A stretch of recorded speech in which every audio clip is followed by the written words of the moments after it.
Welcome guys sa ating Action Effects Educational Webinar. So yung topic natin ay Trading for Beginners, no?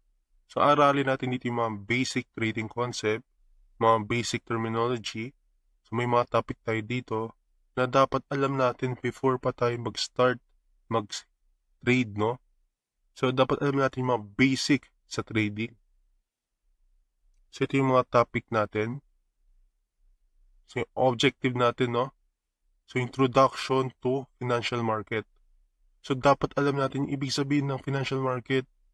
Before pa tayo mag-trade, dapat alam natin yung definition ng market na trade natin. So, ano yung nag-i-influence sa financial market? Ano yung iba't ibang type ng financial market? So, dapat alam natin yan. Next naman, yung trading terminology, mga basic terminology na ginagamit natin sa trading. So, i-define natin yan and paano gamitin mga terms na ginagamit natin. Next naman, risk management. So, dito naman yung pag-handle ng risk, no? Kung mag-trade tayo, dapat may risk management tayo.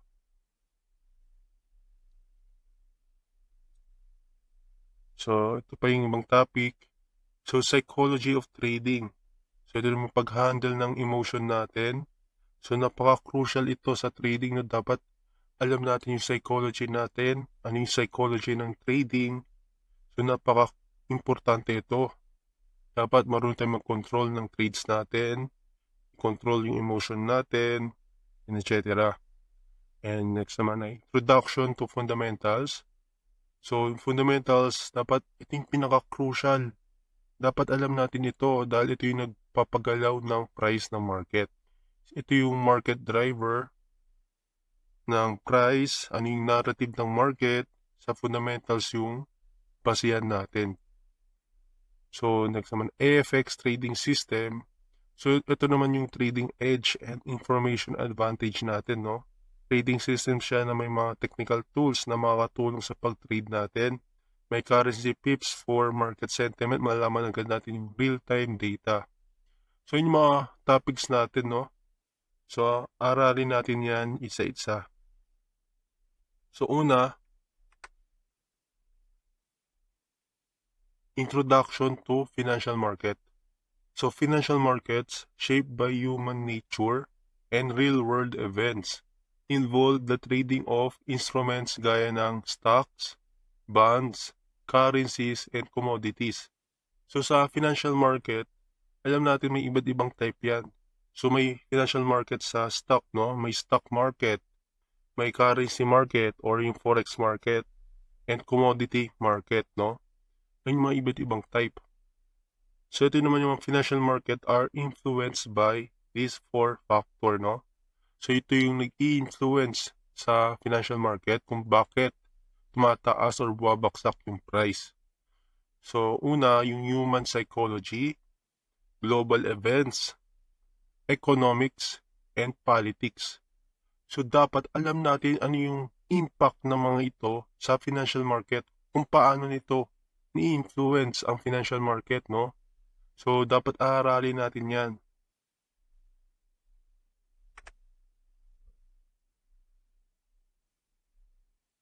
So, makita natin dito sa human psychology. So, may example tayo dito. Meron tayong greed. So, ito yung the desire for excessive wealth, no? Ang pera nagde-drive sa tao to take more risk or nagiging greedy yung mga tao. And next naman yung power. Ito yung gusto ng mga tao magkaroon ng influence or control sa individual to manipulate the markets, no? Making decisions na yung priority nila yung personal gain over fair and transparent transaction para magkaroon ng power. And corruption naman, so alam naman natin na bawat industry may corruption, no? Sa financial market, may unethical conduct tayo gaya ng fraud or insider trading. So, it reflects the darker side of human nature sa financial market.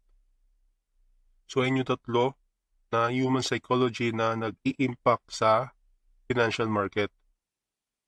And next naman yung global events. So ito naman yung mga nangyayari sa buong mundo na can impact na financial market, no? Example dito yung pandemic crisis. So alam naman natin yung impact ng pandemic crisis, no? Yung COVID-19 na nangyari recently.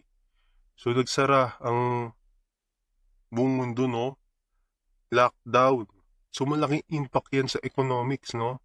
The global economic impact of the pandemic crisis. Kaya na magkukos ito ng market volatility, supply chain disruption, and shift in consumer behavior, no? Magsishift yung market sentiment. So madami magbabago sa financial market dahil dito sa pandemic crisis. And ganun din sa Ukraine-Russian conflict and Israel and Palestine conflict, yung pinaka-recent. Yung conflict na to, pwede rin natin tawagin itong geopolitical tension or conflict, no? So itong mga to is nagkukos ng disruption sa market, no? Nagbibigay ng fear sa market dahil it can escalate to World War III. It can escalate further kaya nagkakaroon ng shift of market sentiment sa financial market. So ayun yung mga global events, no? Yung pandemic crisis, Ukraine-Russian conflict, Israel versus Palestine conflict. So ayun yung example ng global events.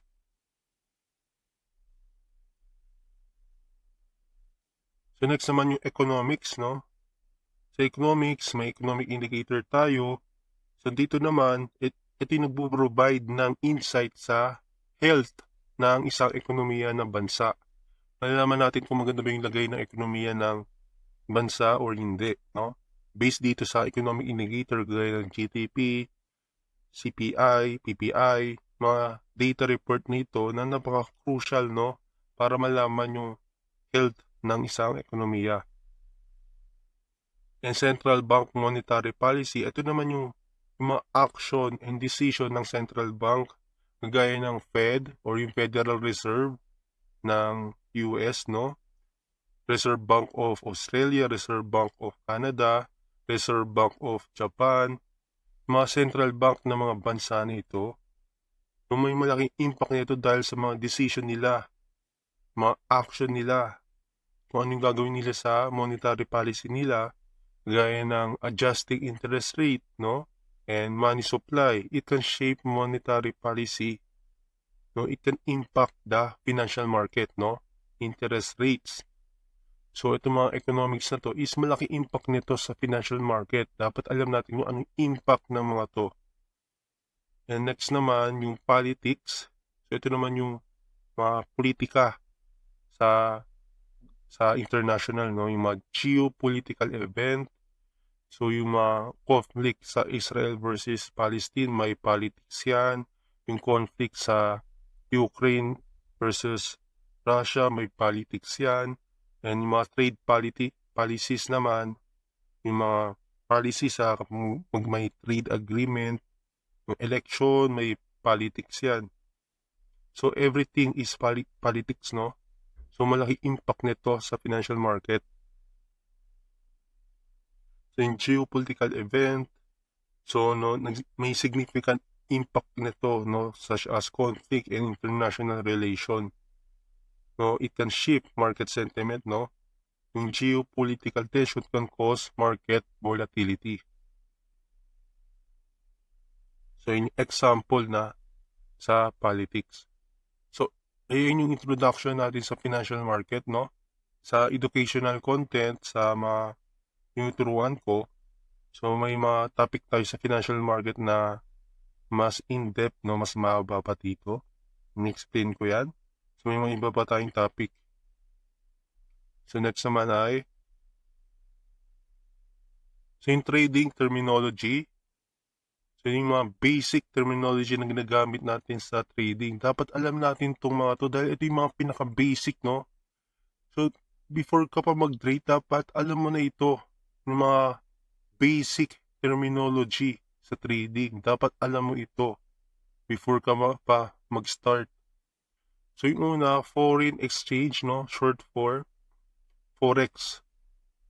Currency pair, base and quote currency, exchange rate, percentage in point, pip, liquidity, types of currency pairs. So ito yung mga trading terminology na iisa-isayin natin, no? Aralin natin ano yung definition and paano gamitin. So ito yung educational content natin.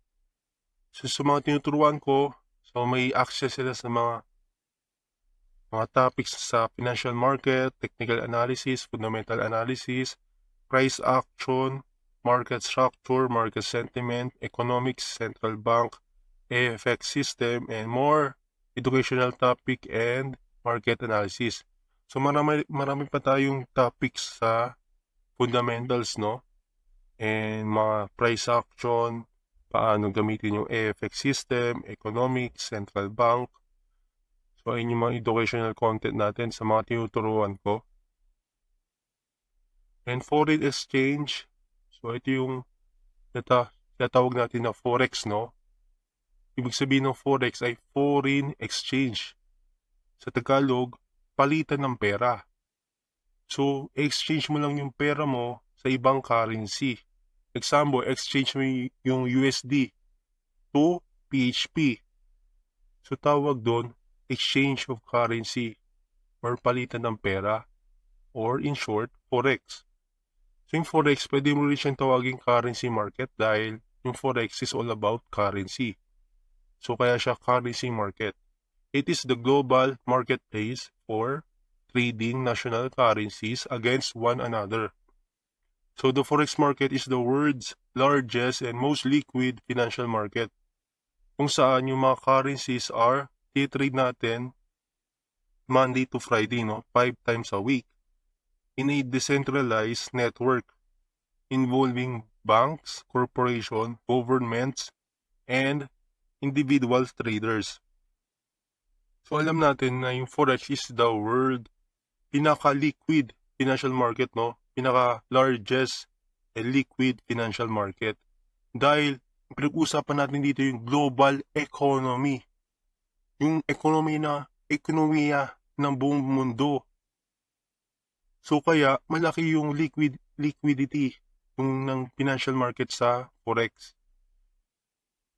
So and also decentralized siya, wala siyang physical location kagaya ng stock market. Yung stock market kasi meron silang physical location sa kagaya ng New York Stock Exchange, nakalocate sa New York, and iba pang stock exchange. Yung forex, wala siyang physical na location, no? So kahit saan pwede ka mag-trade ng forex. Dahil may mga banks tayo. Doon tayo may exchange ng currency. So, kaya siya decentralized. Involving banks, no? Mga corporation, governments, and individual traders. So, yun yung definition of forex. So, dapat alam natin yan. Palitan ng pera. So, next.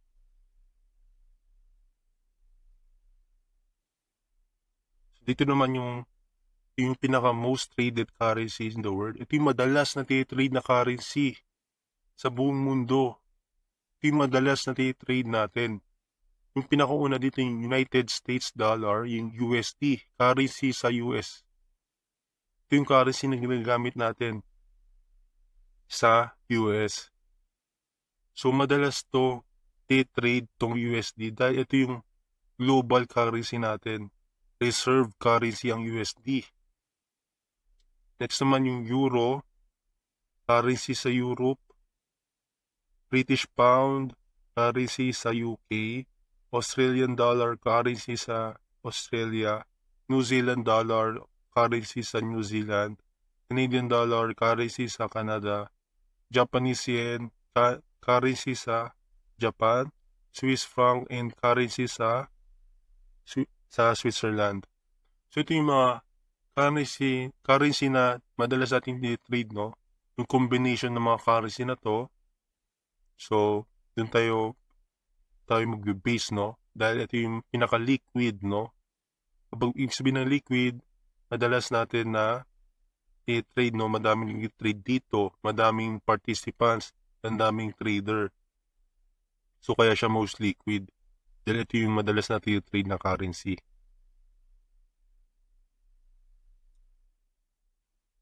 So next naman yung currency pair. So yung currency from the word pair, no, ibig sabihin dalawa yung pinag-uusapan natin. Dalawang currency ang pinag-uusapan natin. So dito sa USD pairs, kaya siya USD pairs dahil mayroong USD sa currency pair nito. May USD dito, Euro USD, Pound USD, AUD USD, NCD USD, USD CAD, USD JPY, USD CHF. Kaya lahat ito, pwede nating tawaging USD pairs dahil lahat sila ay mayroong USD currency. So dito naman, Euro pairs dahil lahat sila may Euro currency. So pwede natin basahin ito ng ganito. Euro versus USD, Pound versus USD, AUD versus USD. So kapag palitan ng pera, yung Euro, papalitan natin ng USD. Yung Pound, palitan natin to USD. Depende sa exchange rate kung ano yung value. Yung AUD, papalitan natin ng USD. Ganun lang. So, pwede rin natin basahin na EU, yung first letter ng currency. Yung Euro E, yung USD U. EU, GU, AU, NU, UC, UJ, and UCHF. Since parehas silang may C sa dulo, yung CHF, sabihin mo lang na UCHF. Complete mo lang yung word na CHF. Dito naman, EU, EG, EA, EN, EC, EJ, ECHF. So, mas madali yun dahil di mo na kailangang sabihin na Euro USD, Pound USD. Pag itatype mo na lang, pwede mo na sabihin EU. So, ayun yung pwede mong sabihin nung basahin yung currency pair. Pwede rin naman Euro USD, Pound USD, AUD USD. So, ayun yung mga ways kung paano basahin yung mga currency pairs. So, kapag sinabi natin ng pairs, no, dalawang currency yan. Sabihin, yung Euro, papalitan mo ng USD. Yung Pound, papalitan mo ng USD. Ganun lang yun. Sa currency pairs, ayan. So, dito. So, next naman ay base and code currency. So, ano ba yung base and code currency? So, baguhan ka pa lang, dapat alam natin yung base currency and code currency. Yung example dito, makita natin, USD base currency. Yung USD dito sa currency pair ay yung base currency dahil sa first listed or unahan siya ng currency pair. Kapag nasa unahan siya or yung first listed, ibig sabihin base currency siya. Makita natin dito, base currency ang USD. And yung sa pangalawa naman, tinatawag natin na code currency. Dahil nasa second listed or nasa pangalawa siya ng currency pair. So yung code currency dito is CAD, code currency dito is JPY, code currency dito ay CHF. So dito naman, kabaliktaran, USD code currency. Yung USD naman yung code currency dito dahil yung code currency natin na USD isa sa pangalawa. Euro USD code currency yung USD. Pound USD code currency USD. Second listed siya, nasa pangalawa siya. AUD code currency USD. NCD USD code currency ay USD. So ayan kung paano tingnan kung ano yung base currency and code currency. So napaka-important yan yung kung ano ibig sabihin ng base and code currency. So ito naman sa exchange rate. Paano tingnan yung exchange rate sa chart ng market, no? So example dito sa Euro USD. Nasa monthly time frame tayo. Makita natin dito monthly time frame. So makita natin yung Euro USD currency pair. Yung base currency, nasa unahan siya, yung Euro. Yung quote currency, USD. So makita natin dito, yung market is, yung current price is nasa 1.10. So ayan yung exchange rate. Kaya makita natin dito, yung 1 euro is equivalent to 1.10 USD. So ganun yung exchange rate, no? Yung palitan ng pera. Kung gusto palitan yung 1 euro mo to 1.10 USD. Ayun yung computation, no? Ayun yung exchange rate, no? Paano malaman? Kaya dapat alam natin kung saan yung price ng market, yung current price. For example, dito sa 1.10. So, yun yung example. So, may makikita ko sa inyo. So, dito, so makita natin dito, kapag tumataas ang market, example dito, tumataas siya dito. Kapag tumataas siya, ibig sabihin lumalakas ang base currency. Yung base currency natin ng euro. Ibig sabihin, tumataas ang value ng euro kaysa sa USD. Mas malakas ang euro kaysa sa USD. Kaya makita natin dito, tumataas yung market. While yung opposite naman, kapag bumabaksak ang market, gaya na nangyari dito, ibig sabihin lumalakas ang quote currency kasi nga bumabaksak siya. Mas malakas ang USD kaysa euro. Mas malakas ang USD. Lumalakas ang value ng USD kaya siya bumabaksak. So, kaya lumalakas ang quote currency dito dahil bumabaksak. Kapag tumataas naman, lumalakas ang base currency. So, yun yung tatandaan natin, no? Kapag tumataas ulit, tumataas ang value ng base currency. Kung magbabaksak, tumataas ang value ng quote currency. So, take natin.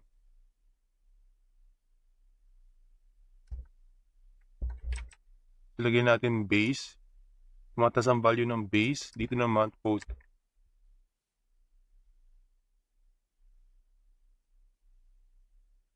So, ayan.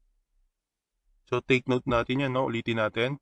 Kapag tumataas ang chart dito, ibig sabihin tumataas ang base currency, which is yung euro. Tumataas yung euro.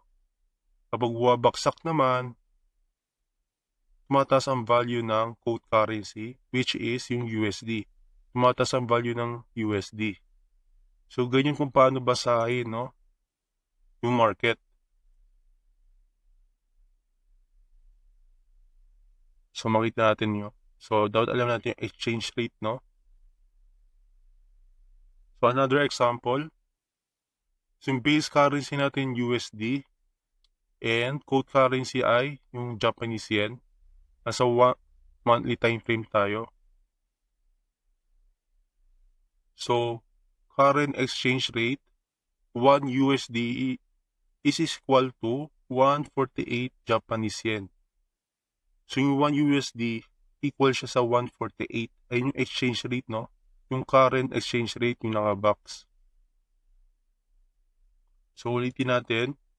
Kapag tumataas to, sabihin tumataas ang value ng USD ng base currency, no? Tumataas ang value ng base currency, which is yung USD. Yan, kapag naman bumabaksak, tumataas ang value ng quote currency, which is yung Japanese yen. Makita natin, sobrang hina ng Japanese yen sa currency pair nito. Kaya makita natin yung bullish move. Dahil sobrang lakas ng USD, while sobrang hina ng Japanese yen. Dahil yan sa fundamentals, no, sa policy, monetary policy ng Japan. Kaya alam natin na bullish tayo sa USD versus Japanese yen dahil mas malakas ang USD kaysa sa Japanese yen. Kaya makita natin na yung base currency is yung malakas, yung quote currency yung mahina. Yan yung example. So, percentage in point naman. Percentage in point or PIP. Yung PIP, ito yung ginagamit natin sa trading, no? Kapag i-measure natin yung profit natin, yung stop loss natin, and yung movement, no? Yung structure ng market. So, a PIP in Forex is the smallest price change in currency pairs. Usually 1-digit move in the 4 decimal place or 0.001 for most pairs, while 2 decimal place or 0.01 for JPY pairs, and 1 decimal place or 0.1 for gold, no? So yung PIP naman, kapag nag-trade tayo, example dito, nag-trade tayo dito, so nag-buy tayo dito, nag-buy tayo dito, no, sa box na to, and nag-exit tayo. Yung PIP naman, pwede natin i-measure natin yung move na to. Example, yung move na to is 100 pips. So, pwede natin sabihin na 100 pips profit. Ayun yung example, no? Yung PIP ay yung movement ng price from one point to another, no? So, example, yung move na to, yung buy natin hanggang take profit is 100 pips profit. So, ayun yung example, no? Yung question is, paano ba natin i-measure yung percentage in point? Paano natin malaman yung pips natin? So, ito yung calculation natin.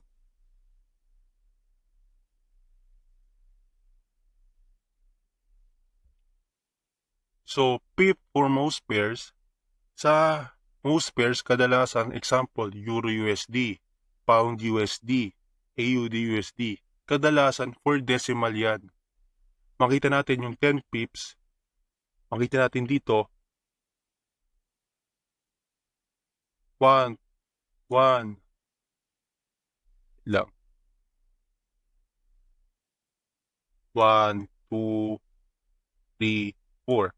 4 decimal. Diba? So kapag nagkaroon ng 10 na move, makita natin dito, equal siya sa 10 pips. Pag nagkaroon ng 100 na move, equal siya sa 100 pips. And 500 naman, so, and so on, no? So ganyan kung paano basahin yung pips, no? O kapag ayun yung pip movement. Dito naman sa JPY pair, since JPY pair siya, 2 decimal lang. Pag 2 decimal, makita natin dito. Ayan. Ayan. So, pwede siya lumagpas sa decimal point. Kapag lumagpas, count lang natin yung number, hindi yung point. So, yung 10 pips. Pag 1.00, lumagpas siya sa decimal point. So, bibilangin pa rin natin siya ng 100. 100. Naka-highlight na yung color kung ano yung bibilangin natin. So, 100 equal siya sa 100 pips. Ito, 500, 500 pips. Ito naman, 1000. So, equal siya sa 1,000 pips. So, ganyan kung paano kunin yung pips sa decimal value, no? Value exchange rate is ganyan yung setup. Sa mostly currency pairs, ganito, 4 decimal. And sa JPY pairs, ganito, 2 decimal. And sa gold naman,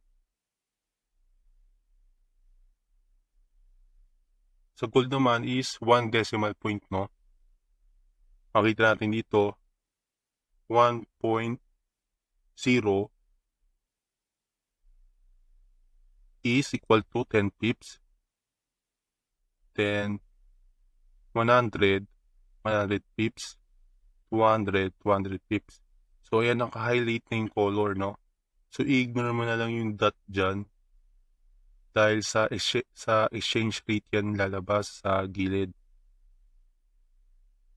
kung paano magbilang, no? Mas madali na lang. So, example dito. Ito yung example. Nakapag-buy ka dito. Nakapag-buy ka sa price na 19. Yan yung price. Then, napag-exit ka sa 1950.00. Yung gagawin mo lang dyan, i-minus mo yung exit price mo sa entry price mo.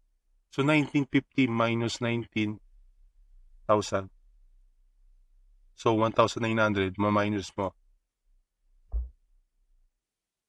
So, lalabas dyan ay 50. No?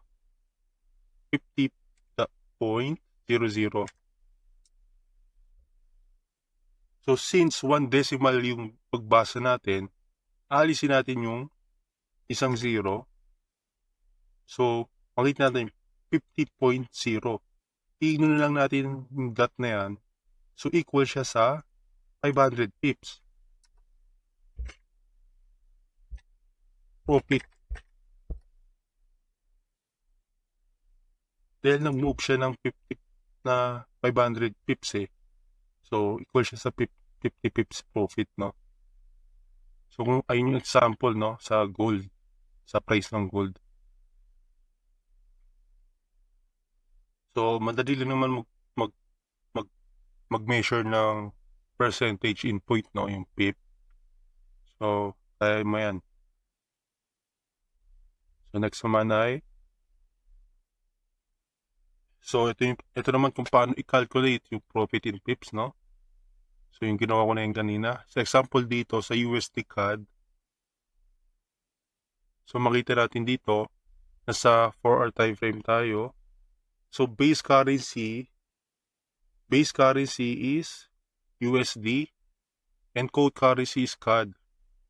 Example dito, tumataas ang base currency dahil malakas ang USD kaysa CAD.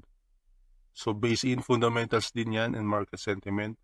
So, tin-trade natin to, no? So, nung September pa tayo ito, yung trade natin, or October.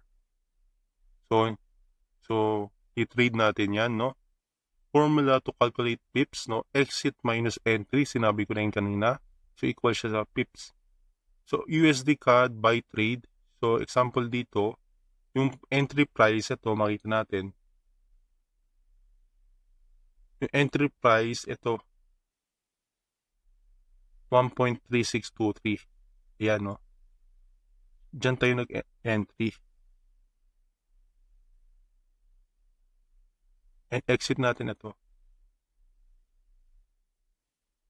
So, yung exit price, i-minus mo lang sa entry price, equal siya, lalabas ito, 0.0257. 4 decimal siya, di ba? Kasi currency pair ito, USD CAD. 4 decimal, so bibilangin mo lang, 257. 257 equal siya sa 257 pips. So, ganun paano kung mag-compute ng profit natin sa pips, no? So, 257 pips in profit. So, dito pala makikita mo na. Yun yung example sa USD CAD. Example naman sa pound yen. So, alam natin sa Japanese pairs, 2 decimal lang yung bibilangin natin. So, example dito, yung entry price is nasa 181.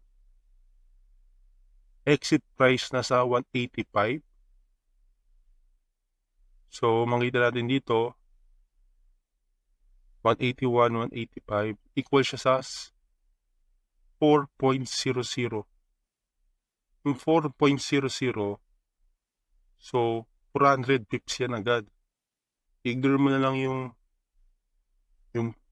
point, no?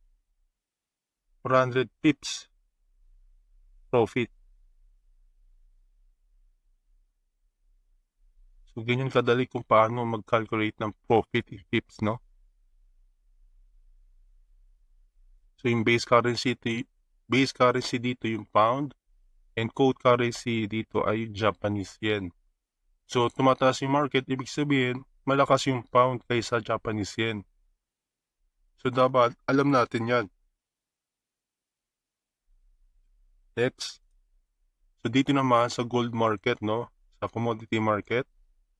So sa XAU versus USD, no? Yung XAU ay yung gold, no? In currency pair, no? So gold yan yung XAU. Or short for gold na lang. So makita natin yung entry price 1960. Exit price is 2005. So gagawin lang natin 2005 minus 1960 equal siya sa 45.0. So or 450 pips. So makita natin no, nakaka-highlight na siya. 450 pips profit. So ganyan kung paano mag-calculate ng profit. So sa gold, 1 decimal lang yung bibilangin natin. 1 decimal point. So ayan. So ito naman, liquidity in trading. So yung liquidity, so ito yung crucial for traders, no, and investors. So liquidity allow for efficient entry and exit from trades without causing significant price changes, no. So imagine mo na sa BC marketplace tayo, maraming mga buyers and sellers. It's easy to make transaction dahil sa high liquidity. Sa forex market naman, high liquidity means there are many participants sa market, no? Importante ito for traders because it allows them to enter and exit positions smoothly without causing significant price change. Kaya napaka-importante ng liquidity sa market dahil hindi tayo makapag-trade na maayos, makapag-exit agad tayo, mag-enter tayo ng position, pwede agad tayo mag-exit ng position dahil may mga participants na willing mag-exchange, no? Magbigay ng transaction ng opposite ng position natin. So, highly liquid market, ito yung mga major currency, no? Major currency pairs, gaya ng Euro-USD and USD-Yen are more liquid, with the USD being one of the most liquid currency. So alam natin na USD yung pinaka-liquid na currency dahil isa siyang reserve currency, no? So ayun yung pinaka-liquid currency natin.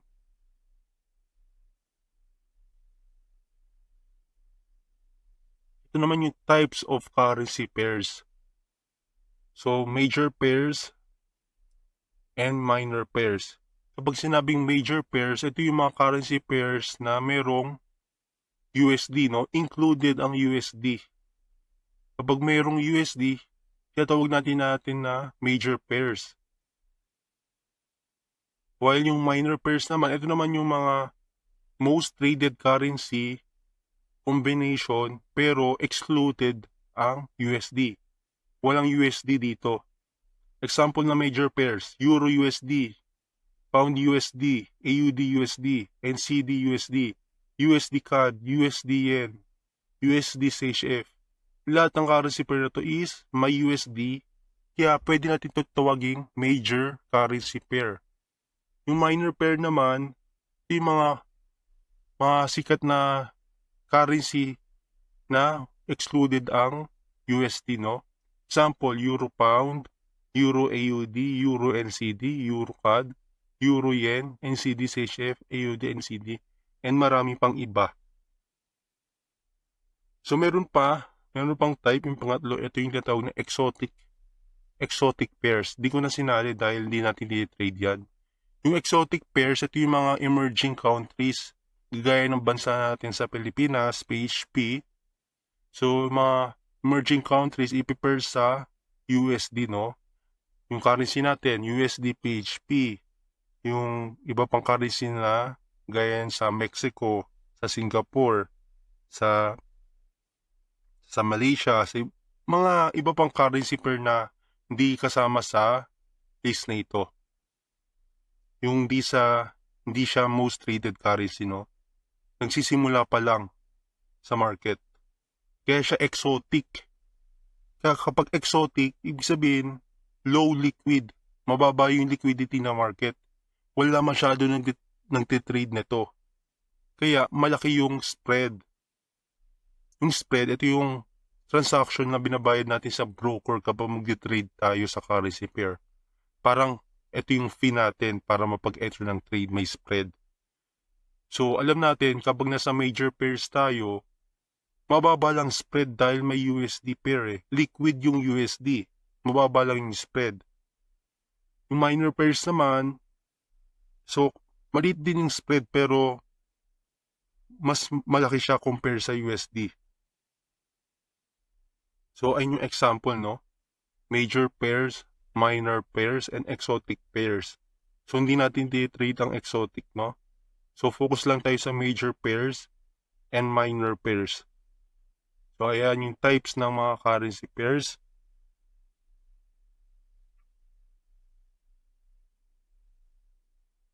So quiz tayo, no? Sasagutin mo ito, pwede ka mag-pause. So para ito sa inyo.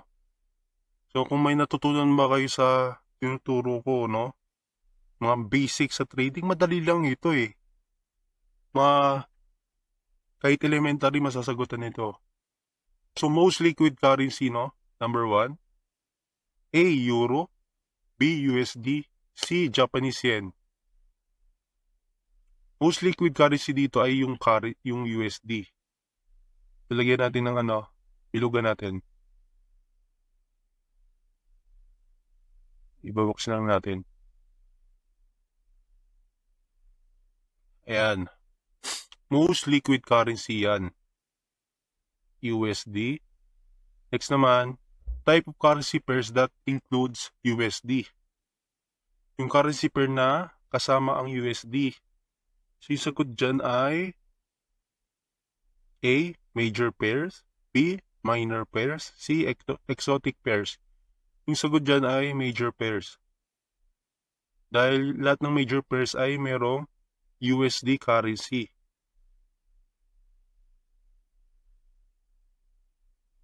Types of currency pair that excludes USD. Opposite ng number 2. Exclude, no? Hindi kasama ang USD. A. Major pairs, B. Minor pairs, C. Exotic pairs. Yung sagot dyan ay minor pairs.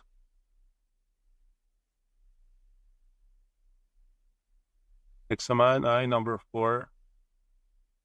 In a currency pair, the first listed currency is called A. Base currency, B. Code currency, C. Both. So yung first listed or yung pinaka nasa unahan ng currency pair ay yung tinatawag natin na base currency.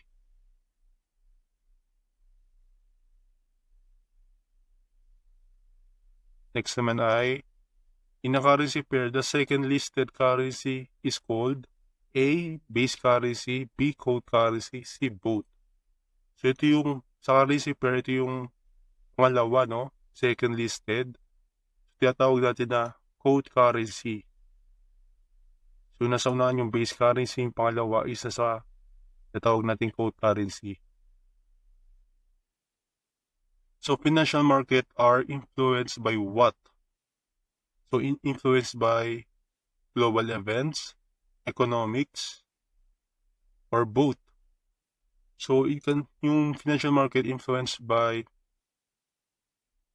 human psychology, no? Global events, economics, and politics. So we can say both. So parehas yan, tama. So ayan. So currency pair with the lowest spread. So alam na natin na lowest spread dito yung merong USD currency, no? So Euro USD, Euro AUD, Pound Yen, no? Yung sagot natin dyan, Euro USD. Dahil sa USD currency. Dahil ang USD ay isang reserve currency, madami nag-trade sa USD, ang daming gumagamit ng USD currency, kaya mas pinaka-liquid, kaya in fact, lowest spread siya sa market. So yun yung sagot natin, pwede mo i-save yan. So meron pa tayo dito. So number 8, Euro USD is bullish in daily time frame. Which currency is stronger?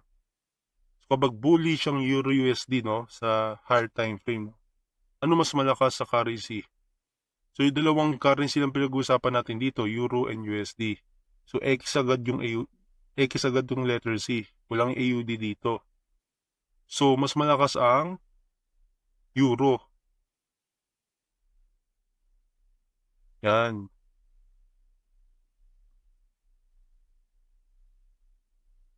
So USD yen is bearish in daily time frame. Which currency is weaker?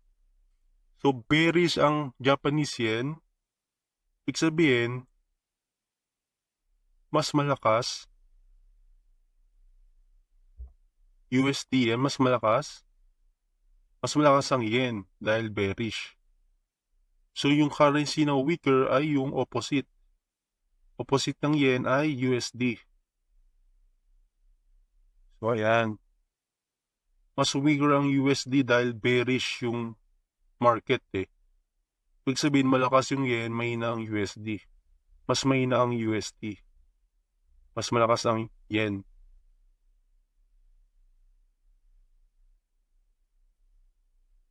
So Euro AUD is bullish in weekly time frame. Which currency is weaker? So bullish yung sa weekly time frame, no? Mahina dyan ay mas malakas yung Euro dahil bullish eh. So mahina ang AUD. So ayan. So di ba ang dali lang? Next naman. If both USD and CAD are strong, then USD CAD market direction is bullish, bearish, or ranging. So kapag parehas na malakas ang currency pair, malakas ang USD, malakas ang CAD, paano yung direction neto? Magbu-bullish ba or bearish? Yung sagot dito yung ranging, no? Kapag parehas na malakas, syempre walang direction yan. Magre-range lang yan.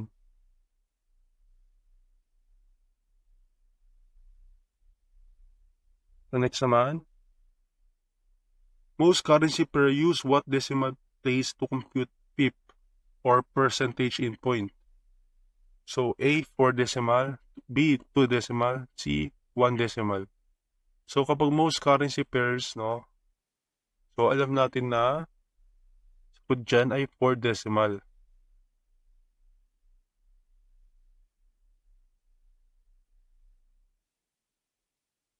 So gold market use what decimal place to compute pip or percentage in point? So dito naman, so since yung most currency ay 4 decimal, yung 2 decimal is yung sa Japanese yen pairs. So yung sagot dyan ay 1 decimal.